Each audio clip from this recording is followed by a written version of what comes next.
saveur divine. Cette bonne nouvelle du royaume sera prêchée dans le monde entier pour servir de témoignage à toutes les nations. Alors viendra la fin.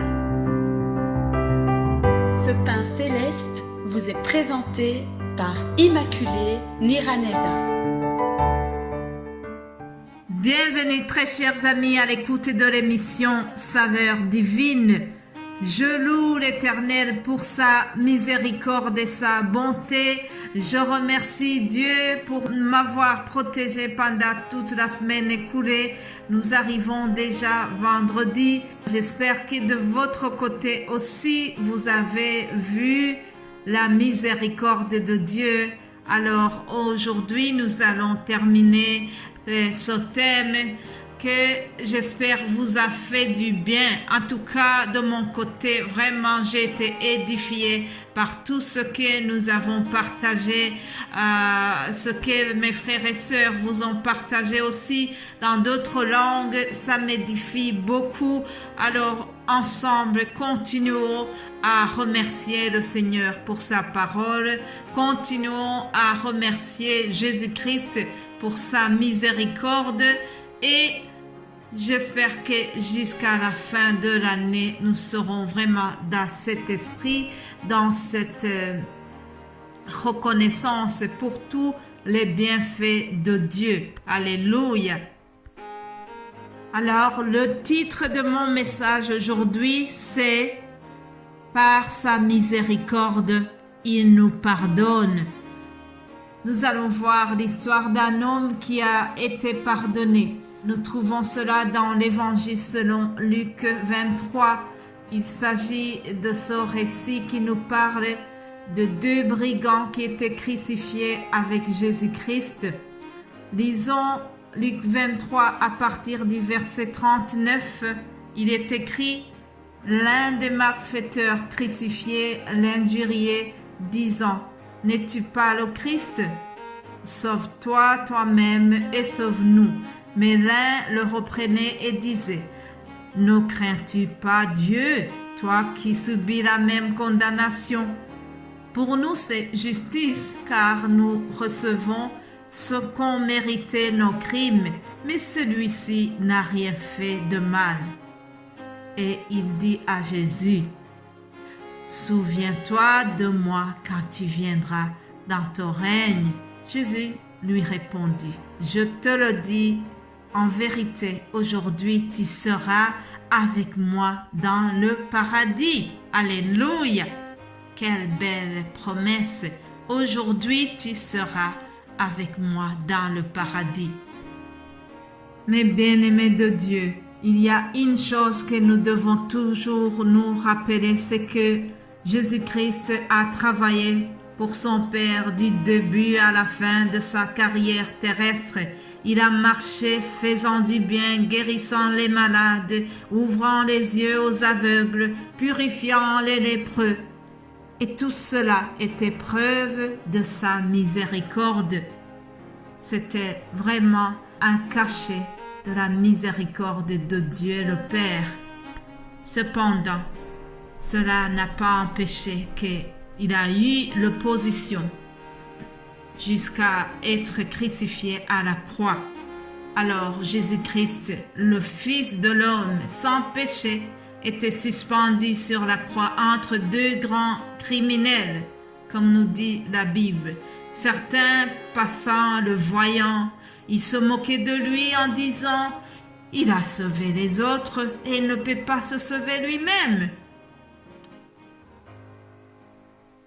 Les deux brigands avaient été témoins des souffrances silencieuses de Jésus-Christ. En effet, à la croix, Jésus avait la toute-puissance.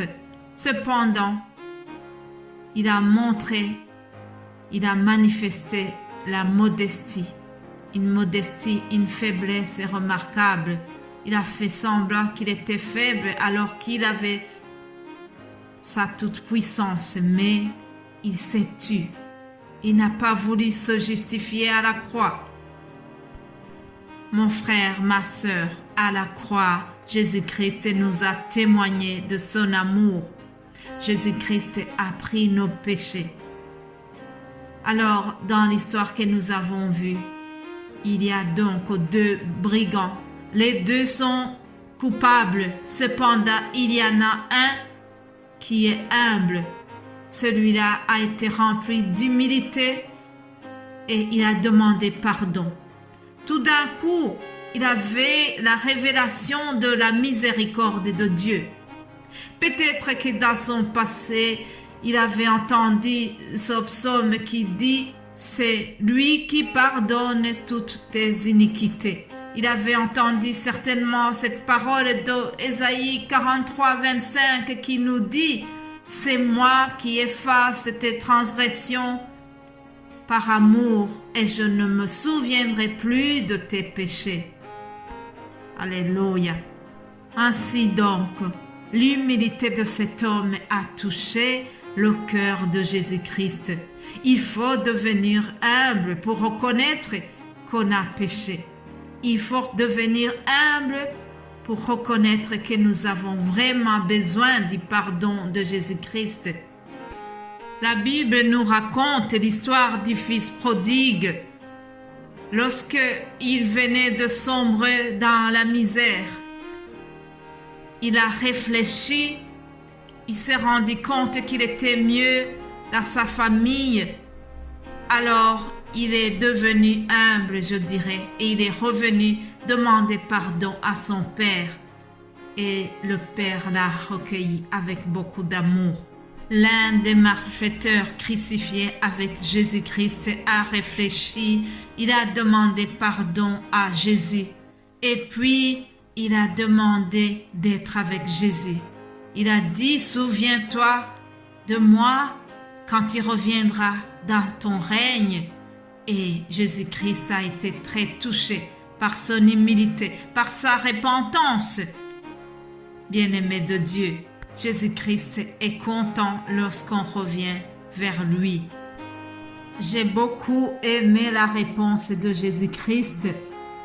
Il n'a pas dit « Tu seras avec moi au paradis le jour de la résurrection des morts ». Non.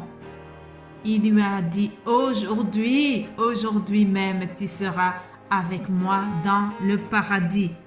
Mais bien-aimé de Dieu, Jésus-Christ est touché. Jésus-Christ demande qu'on revienne à lui. Il ne repousse jamais quelqu'un qui se convertit, quelqu'un qui décide d'abandonner ses péchés pour revenir à lui, pour lui donner son cœur. Alors, je voudrais terminer en te posant la question. Est-ce que tu es déjà venu au Seigneur Jésus-Christ? Est-ce que tu as reconnu tes péchés? Est-ce que tu as reconnu que tu étais coupable? Ce brigand à la croix a été humble. Il s'est rendu compte de son état d'esprit et il a demandé pardon à Jésus. Alléluia. Plaise à Dieu lorsque quelqu'un décide d'abandonner ses péchés pour revenir à Christ. Chers amis, moi-même qui vous parle, un jour j'étais comme ce brigand quand je me suis rendu compte de l'état de mes péchés. J'ai demandé pardon à Jésus-Christ et il m'a pardonné. Alléluia. Aujourd'hui, je vous parle en tant que femme libre. Je suis libre de toute condamnation. Alléluia. Jésus-Christ m'a pardonné. S'il vous plaît, si vous n'avez pas encore demandé pardon à Jésus, c'est aujourd'hui le jour. Ne remettez pas cela à demain. Venez à Christ, s'il vous plaît. Venez à lui et il vous pardonnera. Voilà, chers amis, ce qui termine cette émission. Je vous souhaite de passer un excellent week-end. Et je termine en vous donnant aussi une annonce. C'est que durant toute la semaine prochaine, je ne pourrai pas donner des émissions. Toute l'équipe Saveurs Divines, nous prendrons une semaine de repos et nous vous reviendrons vers la période qui précède Noël. Alors, en attendant, nous vous souhaitons vraiment de passer de bons moments en écoutant et en réécoutant les émissions que nous avons déjà passées précédemment. Peut-être que vous n'aviez pas eu le temps de les écouter. C'est le moment aussi d'écouter quelques audios qui sont passés. Pensez encore à la miséricorde de Dieu. Revoyez cette émission qui nous disait les raisons qui ont amené Jésus-Christ dans le monde. Il y a plusieurs choses qu'on pourrait voir. Voilà, chers amis, nous nous retrouverons donc d'ici une dizaine de jours. Soyez bénis au nom de Jésus-Christ. Amen.